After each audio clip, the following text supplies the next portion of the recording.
Hey everyone, so this is on Friday it's going to be 5 months on testosterone, and sorry for not updating regularly, but I've been really busy.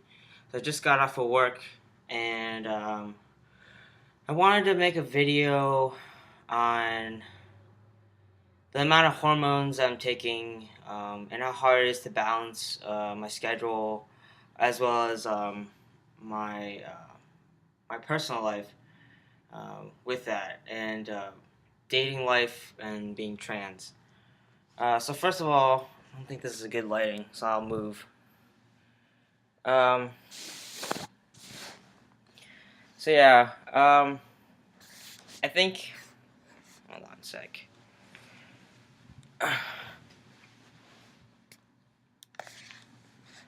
Okay, well, so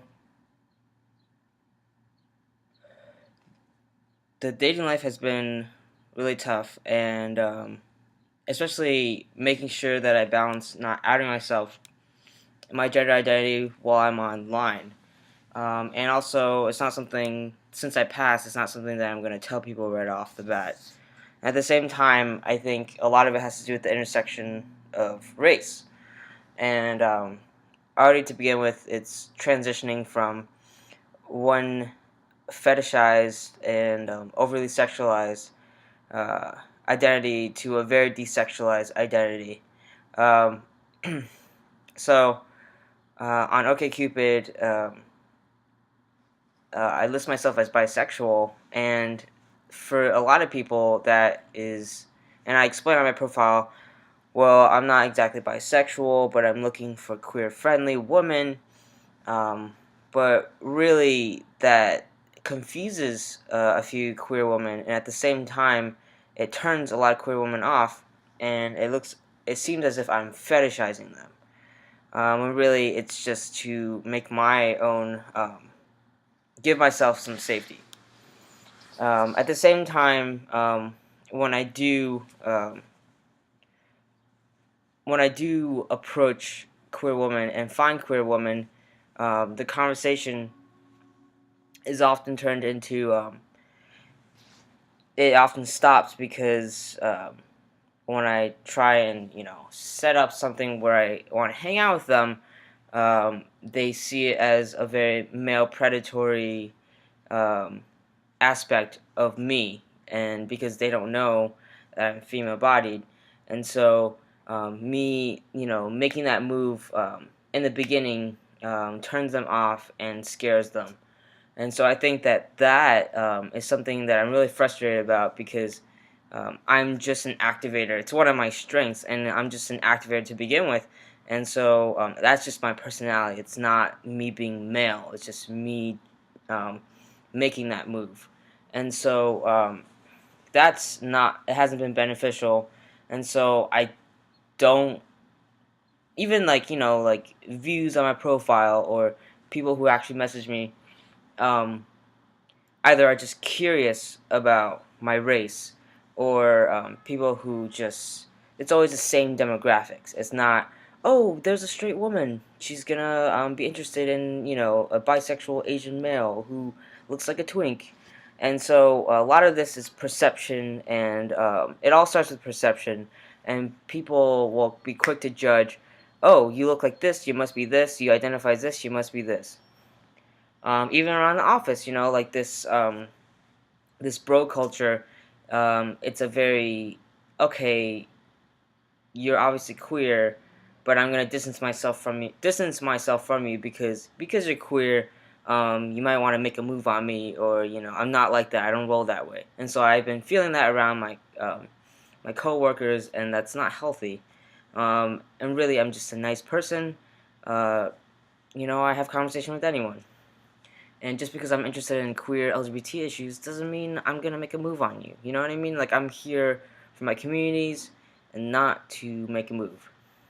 And so a lot of this intersectional identities has been really challenging for me to balance recently because it's not something easy, especially passing as, be it, it could be a queer male or passing as a straight male, it's been really difficult to, um, sometimes when I'm in a queer circle or I'm with the interns in a queer circle, people will be like, "Oh, you must be queer," just sexually, like sexual orientation wise, queer. Really, it has nothing.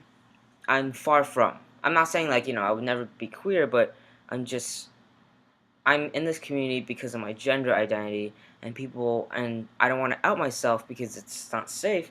But at the same time, people will think I roll this way and have no idea why I'm in this community. Um, and it's just the balance to balance that is so tough. And at the end of the day, people don't really know who I am, and just because of what I say, come to quick conclusions, and it really frustrates me. Um, but I'm only in my 5th month, and so to think of what it's gonna be like in the future, trying to build personal connections, um, I'm just really frustrated about that because once I start passing more and more as straight cis male, I can only imagine how awful and how even quicker people are at assuming what my identity is. And that's one thing to take away is don't ever assume what someone is, or and I understand like there's this rape culture out there and like you know a majority of men, straight cis men, are raised in this culture and uh, they will use their male privilege and you know especially if it's online dating website they will, make the first move, and yes, women do have to be careful. At the same time, like, I just feel like, I just felt like my feelings were hurt. And I feel like a lot of times my feelings are really hurt because people just are quick to assume and just quick to judge and reject me. So, that's how my experience has been so far. Um, Otherwise, it's been really exhausted. I just got off from food poisoning this week. Um, Still kind of sick today, headaches. Been really tired at work, exhausted. I've been getting enough sleep, like 8 plus, and still, um, it just my health has been really awful, and I feel like I need to get a lot of sleep. And uh, even when I drink one bottle of alcohol, it just makes me super tired. So I think my body's pretty weak, and it's growing, and I'm not really familiar with it. So yeah, that's the update. Almost 8 minutes long. I hope everyone's doing well.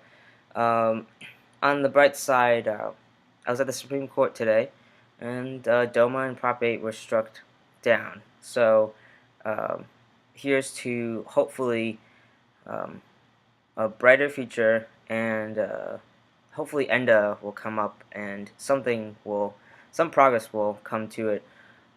That's basically my main hope because, obviously, if there's anything you take away from this video, also, is that the fight is just begun, and anti-discrimination laws need to be enforced in every state and on the federal level. And, you know, job discrimination, any type of discrimination, it affects everyone, and marriage is just one little issue. But obviously, it's been the highlighting issue of the LGBT community for the past few years. So, yes, yeah, that's how I've been, and hopefully I'll be able to update you more frequently. Yeah. All right, and one more thing. As of last week, the Social Security Administration changed their policy, and they're only requiring, well, not only, but they are requiring instead of surgery, requiring a doctor's note to get gender marker change on the records. So I'll be working on that when I get back to Florida in August, as well as my driver's license and my passport and my legal name change. So I'll keep you updated on that. It's good news. It's gonna make my life so much easier, and hopefully I get all my legal documents changed because being ID'd when I go drinking is a nerve-wracking experience for me. Um, yeah, still battling my sickness on and off. And next time, see you then.